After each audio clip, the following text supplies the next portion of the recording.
Hello again. Put my visor down. Right, here we are then at the Cornwall Kawasaki Centre in Lanner, in the deepest, darkest Cornwall. And today I get to ride the brand spanking new Kawasaki 1000 Versys, which is looks pretty impressive actually. It's only just been released. You can see it's not registered till tomorrow because it's the day before registration.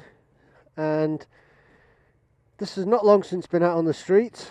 People have been making lots of comments about it, so we're going to take it out for a ride and see what it comes up at, how it goes. Today is a nice sunny day at the moment, but as you can see it's wet and the roads are all horrible around Cornwall, so we'll be taking it for a ride and see how we go. Obviously not going to thrash it. The bike is absolutely brand spanking new. Now this bike comes in, just been talking to Andy at Kawasaki there, comes in with all the bells and whistles including panniers at about 15.8. So for that you get 1000cc bike, top box, panniers, the bags that go inside, because this isn't an adventure bike. This is clearly for use for touring, but you get heated grips as standard. You get this little screen we've got here, and it's quite a good deal I think for 15.8 when you think what you're paying for other bikes. So I quite like the look of it, and it seems to have this screen we've got here. We'll discuss it when we stop for after a little ride. You can set your bike up. It's got a lean angle on it. It's got quick shifter. It just seems to have such a lot. I do like it. The screen is lovely and clear. They've put a nice big cover on it already, you know, which so many bikes haven't got. And if you think you're riding in the sun, you know, and a nice clear screen like this, it's you know, it's a shame to have it blotted out by the sun. Good set of mirrors on them. These are, you know, the bark buster things are good for keeping you warm and the wind off your hands if it's cold. So we'll get on. So the roads are horrible, although they're drying out in patches, but we've got lots of rain around today. Nice mirrors on this, I've got to be honest. Better than some bikes we've ridden. You can actually see out of them, you can see behind you. You know, I wish motor manufacturers would listen to people and pay attention when they say they want to be able to see out the rear of a bike. All the switches on the handlebars here, you can see it in front of me here now. There's lots to do. It's all to do with the menu and cruise control and all that kind of stuff. We've just had one of the mechanics, I think his name was Adi, show us all around the bike, because you just don't want to jump on and have it all set up all wrong for you. But this bike is pretty cool. I mean, it's 120 brake horsepower, 88.5 kilowatts, whatever that makes out at, 102 newton meter, whatever they are, torques. I think the seat height is about 840, so it's not a high bike, although it looks quite upright. My initial impressions is I like this quite a lot actually. So we're going to go down to a place called Portreath, and then down over the to the car park there and do a little talk down by the sea. It should be nice. Okay, I'll be honest, at the moment the quick shift, I'm in fourth at the moment, the quick shift is a bit spongy, but that might just be because I'm used to a different quick shift on my own bike. It feels like I've got to push a long way down. The seating position is very nice. Some bikes you feel like you sit on them, some bikes you feel like you sort of pushed quite far back in them, and the riding position sometimes can be a bit uncomfortable, you know, and you have to adjust it with bar risers and things like that. But it's a nice upright position. My legs don't feel too bent. It feels a nice comfy position, and I know people use these for touring. I'm just fiddling around with the gears here, because on a tour I did last year to Norway, I had a 650 Versys and also a 1000 Versys that was twos up with a pillion, and they flew around Norway. There's preload you can put on the on the display, it comes up, there's a massive menu, a coloured menu that comes up, and you've got preload. You can set it to obviously one person with luggage, two people with luggage, lots of choice for the suspension settings, and then you can fine adjust it. And this bike has actually got Bluetooth connection to the screen as well, so you could, I don't know why you'd want to do it, but you could technically sit to one side of the bike or stand off it and set the suspension up using an app that's coming out on your phone. I mean, I find that a bit I don't know why you'd need to do that, but you know, techies will love it, I'm sure. But it's quite cool. But my question is, I wonder if you can log on to somebody else's bike and set up their bike for them. I would assume you can only adjust the settings while it's stationary, because that would be silly not to. But it's a nicely well laid out bike. It's uncluttered, there's no bits and pieces all over it. And apparently as part of the deal you get a GPS housing which goes in between on the handlebars, which, if I'm honest, I don't like them on the handlebars because I like to see it stationary, the actual GPS screen. That's just a quirk I have. And it's actual fact, if it's down on the handlebars, it's quite a long way down to look at, to be honest, if you're looking at it. I like to have mine up quite low, so I just have to adjust my eyes, really. My eyes! And not have to move the head so much. But as with anything, you'll get used to what it is, whatever it is you choose. It's quite smooth, in fact it's very smooth. The suspension feels firm, let's just say that. The seat is firm, but I think it's quite a comfortable seat, although if I'm touring anyway, regardless of what the seat feels like, I always use an air hawk or some such thing. You know, anybody can be uncomfortable. Definitely feels like it wants to go. Unfortunately, where we are at the moment, we're restricted to 40 miles an hour, and the roads are covered in mud, which may or may not be instantly noticeable on the video. We've gone from like a week of almost brilliant sunshine, perfect sunshine. It's like been summer weather down here in Cornwall, probably all over the UK. Yeah, we had 21 degrees the other day, and it's February, for goodness sake. This time last year, which was 2018, we had the beast from the east. I'm 5'10". I've got my toes down on the ground, both toes, quite comfortably. For those who are concerned about things like that, normally I only ever put one foot down. All the switches seem to be quite intuitive. It feels very smooth. The gear changes are okay, both with the quick shifter and without the quick shifter. So this is in third gear and it's just cruising along at about 3,000 RPM. The red line on this is 10,000, so its sweet spot, I suppose, would be anywhere between its power band, if you want, is anywhere between 3.5 and 6.5. So the fact it's doing this sort of speed at this revs is quite nice, and it's not an effort for it. There's no vibration through the handlebars. And now we're getting closer to the coast, as you'll see. The wind's getting up, so we've got muddy roads, wet, and also quite a gusty, strong wind at the moment. So we'll see how we get on. Should be fine. What's the worst that can happen? I'm finding to change gear with a quick shifter, you've really got to press down on the lever. You know, some bikes are hard, you hardly have to do anything to them, and it just seems to change gear quite quickly. But this, maybe it's just me getting used to it still.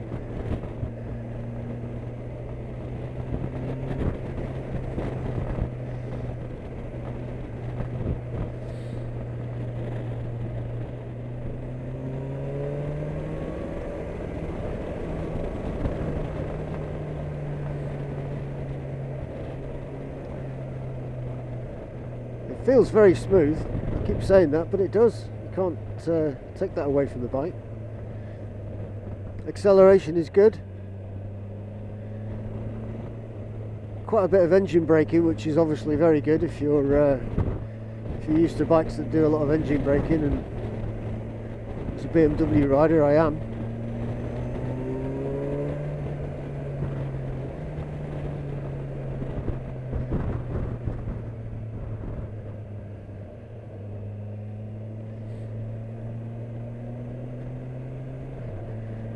So I'm working out that the quick shifter, if you dab it on the way down, it works better than just sort of pressing on it. Quite a hard dab.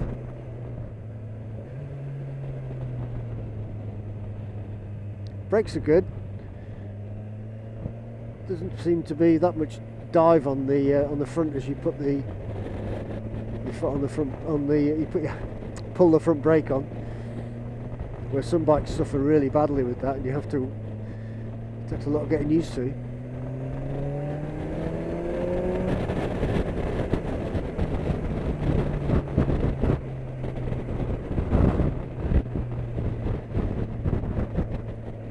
Clearly with 4 cylinders this is a very capable bike. I have no idea what top speeds are, and they're immaterial anyway. Not everybody rides like Barry Sheen, we certainly don't. We like to give like a real world review of a bike.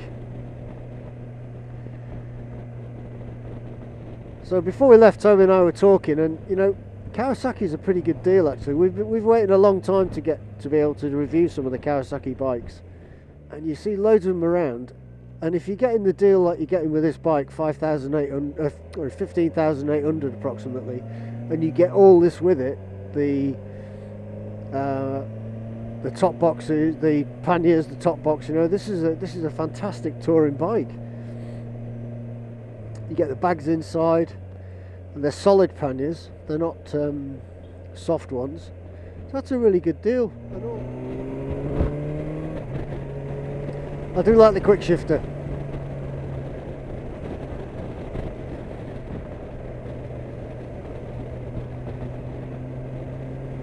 It goes up really easily.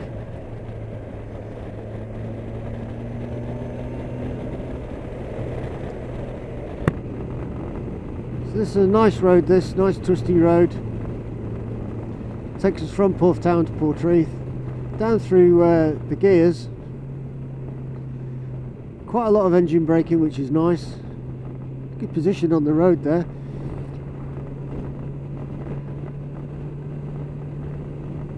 And the sound of the bike is really quite something. You've got a lead indicator, which is really funny. It's down here. I don't know why you'd have to have that. You know you're leaning over, for goodness sake.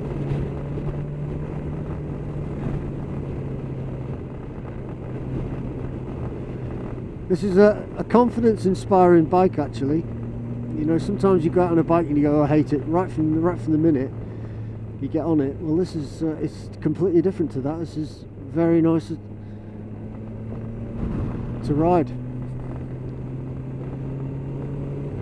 Absolutely no vibration, which you would probably expect because it's a 4-cylinder. It shouldn't be vibrating like twins do. Tips into the bends really well. Easy to counter steer with. It's just very smooth when it does it. Currently doing 40 in third, 4,000 RPM. As soon as you roll the throttle off, there's instant engine braking taking charge of the bike there, and that's really quite inspiring when you're riding the bike and if you're riding hard, you know, and you're taking bends on. You don't want to be changing gear all the time, you know. So finding a nice gear that you can ride at is good. So third gear, like on a lot of bikes, is a very good gear. I think it looks nice. I know there's been some comments about it, you know, looking pretty hideous. I think it looks nice. It's even got cornering lights on the side. So, do you know, that's pretty cool when they start doing that, because that's obviously a throw over from cars. But how often have you been at night going around a bend and you know, your headlight is just glaring straight in front of you? You know, a little cornering light on the side there, that's brilliant. It has got the obligatory running lights, the big, you know, that most adventure type bikes seem to have now. Hey, look at this! I've got a quacker! Apparently that makes me hip. It makes you do what to your hip? I don't know. But we've got a 2019 Kawasaki Versys 1000 from Kawasaki Cornwall Kawasaki Centre. There's too many words in there. Okay, and first time I've ridden one of these and I absolutely love it, which is like I wasn't expecting a big stupid grin on my face. Look. Well, that's what it's done to both of us today already. Yeah. So took the bike out. It's 1000cc, 4-cylinder, 120 brake horsepower, I think. 21 litre fuel tank. 840 seat height, which I thought was not a problem, but I'm a little bit sippy-toed on it. Yeah, I found it a bit odd. Might be the seat. Yeah. But it's a lovely, lovely bike, and it wants to go. Does it? This is a cracking deal, and I'm not trying to sell the bike, but I know the bike is up for sale for about 15,800. With that, you get a full set of panniers, bags inside. You get running lights. You get heated grips. A mount for a GPS as well. It's just like, why? Because like it's not an off-road bike. It's definitely a touring bike, but it's a comfy touring bike. I've ridden it. You know, we took it down these little country lanes and things you'll see on the video, and it really does sound exceptional when it's going, and it wants to pull all the time. It's just a stupid grin. But if we look at it from the front, I know there's been comments about these because they've only just been released and people say how hideous they are, but I quite like it. But you know, maybe I'm just bucking the trend. Looks a bit multi-strada-y, I think. I like the look of it. I think it looks mean. It looks like it's going to do business. It's really nice. The screen is adjustable. Fiddly adjustable though. You can't do it while you're on the run. You have to undo these two bolts here. Oh my word, and then it just drops down. So it makes it quite loose then. Yeah, so it's a bit, you know, but it's nice. I mean, how many people move their screens anyway? Yeah. Mirrors on it. I love the mirrors. Sorry? No! I love the mirrors. Say that again? I love the mirrors. Oh my god, yeah. Alright, they're really nice. They're a good position, and the riding position you're in, you can see all the road behind you. It's really nice, which is like, we've been going on for ages about make your wing mirrors bigger and all this old malarkey, but these are good. Got a couple of gripes though, got to be honest. Really? Yeah, but we'll get to them in a minute. The seat. We'll go down to the seat. Is hard, firm, but comfortable. Huge. Nice shape though. It is a nice shape, and this fits you nicely at the back as well. But look at the size of the pillion seat. Okay, so I'm working that out. That's probably 18 inches long. Probably about 18 inches wide as well. That's 9 inches. I know that from a previous job I used to do. Okay, so yeah, he was a measurer for a measuring firm that measured things. As an undertaker. Nice big handles there for the pillion to hang on to. I mean, that is pretty cool. And it's also where the luggage fits in. It slips in. It's much like some other bikes where it's actually there and you haven't got to buy an extra rack. No, it's already really there. Good. It's already there. Huge big mudguard on the back. Wow. A hugger type mudguardy thing. And we're out on some crappy roads today. Exhaust is lovely. Engine looks fantastic. It does actually. I mean, just panning back, all of these bikes, they look as though they've taken a real pride in what it looks like from the outside. Yeah. Now, as part of your deal, you get these bark bustery things. Other makes are available, but I can't think of one. So you get these as part of it. These are all standard. Are they crash bars? Crash bars. Wow. Yeah. You know, it's like, and these massive spotlights. Yeah, which, you know, they're LED. Are they? They're cool. However, look at this. You know what these are? They're not lights like the KTM. As far when you go over, they come on. You're right. They're not. No, they are similar. These are turning lights, so these come on as you're going around bends. Wow. How many times have you been out in the dark and you've got this beam that's going straight ahead, but you need to see where you're going? Yeah. It's like, you know, I think Renault Clio's used to do that years ago. Well, a lot of cars now do most cars do it. Yeah. So that's a big thumbs up, I think. Yeah. So LED indicators and all the rest of it. Yeah. It just feels really nice. I am being stupid and grinning. It's not got spoke wheels, Ollie, cast wheels. Yeah. But then if you're going to spend most of your life on the road, and let's be honest, we are. You know what I mean? Yeah. God. Huge big vented discs at the front. Yeah. And a vented disc on the rear. The tyres it's got on a Bridgestone Battle Axe, so they're good touring tyres. They've got a proven history. Just really nice, really nice. I like the colour.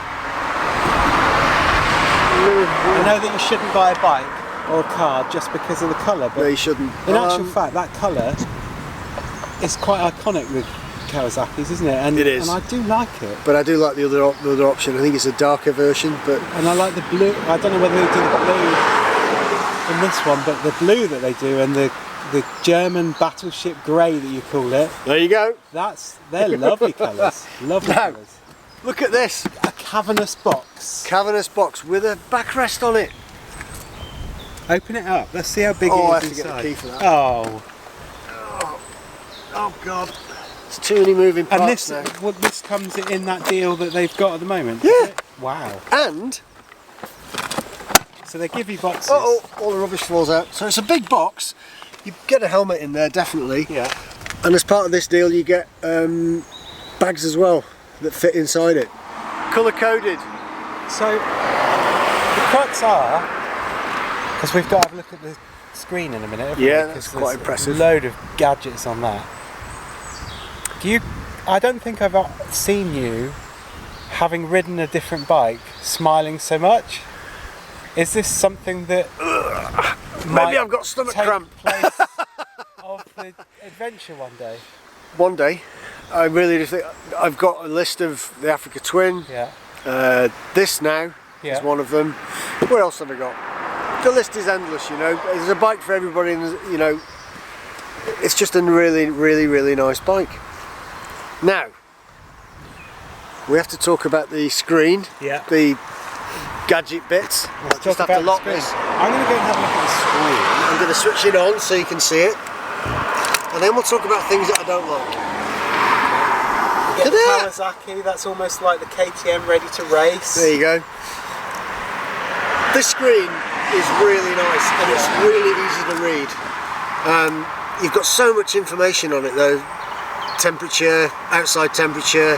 This is telling you what the suspension's set up for. Yeah. Bizarrely enough, you can have the suspension set up by Bluetooth. I explained it on while I was riding, but probably not very well. But you can get an app on your phone that's coming out soon. Yeah. And you can sit there and set your suspension up on your bike whilst not sat on your bike.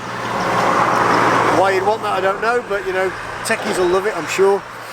And you can set your preload up, can't you? You can set it what all you up. want, but then you can then define that preload by going up and down within those settings. It's got like 5 settings on it. Incredible. And somewhere in this mess is all that. So we have a menu, modes, the preload is there, it changes cruise control. The screen. We had to get the guy to show us how to do it, and to be honest, look at that.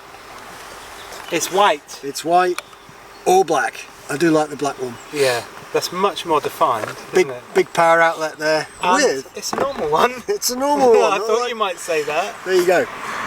When it comes to gripes, you've got a gripe? I have, yeah. Oh. You were talking about your Vulcan over there and how easy it is to use the switches. Yeah. It's really hard to use the indicators on this one. Really? Look at that. It's only a very, very small thing. Oh yeah. So if you do wear gloves that have got like a big thumb, you might.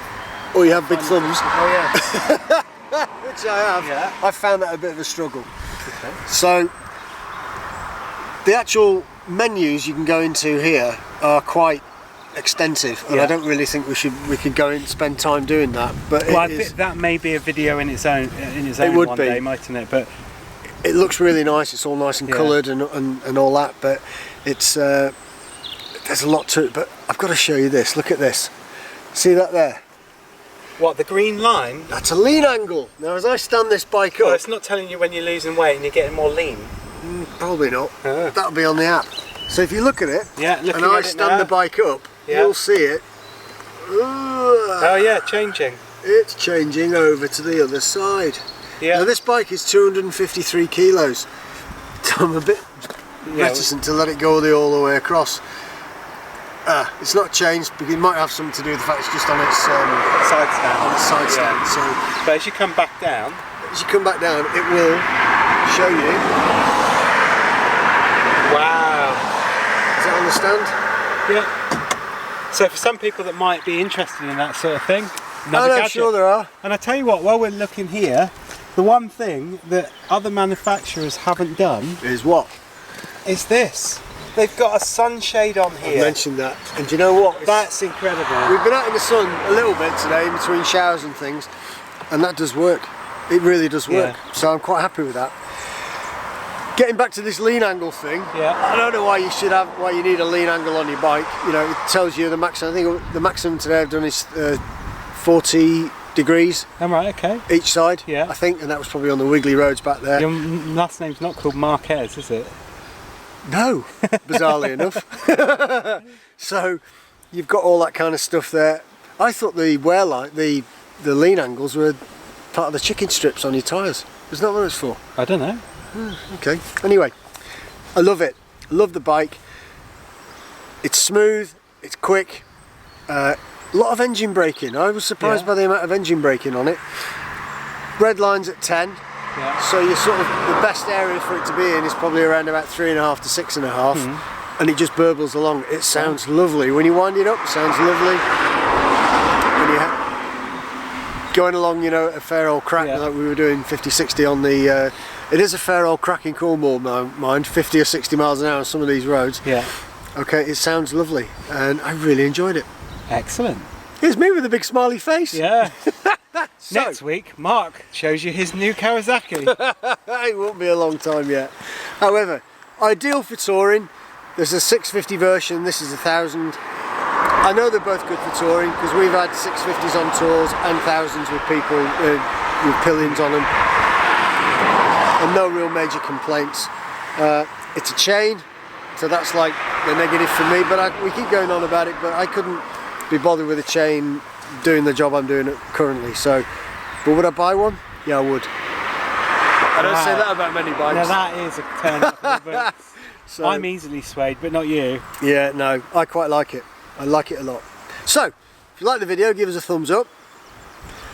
And Toby will put all the gubbins down here, you know, and there'll be a subscribe button on there. Press the subscribe button. We love your positive comments. We love your negative comments, sort of. Some of them you have to. Some people really think them out well.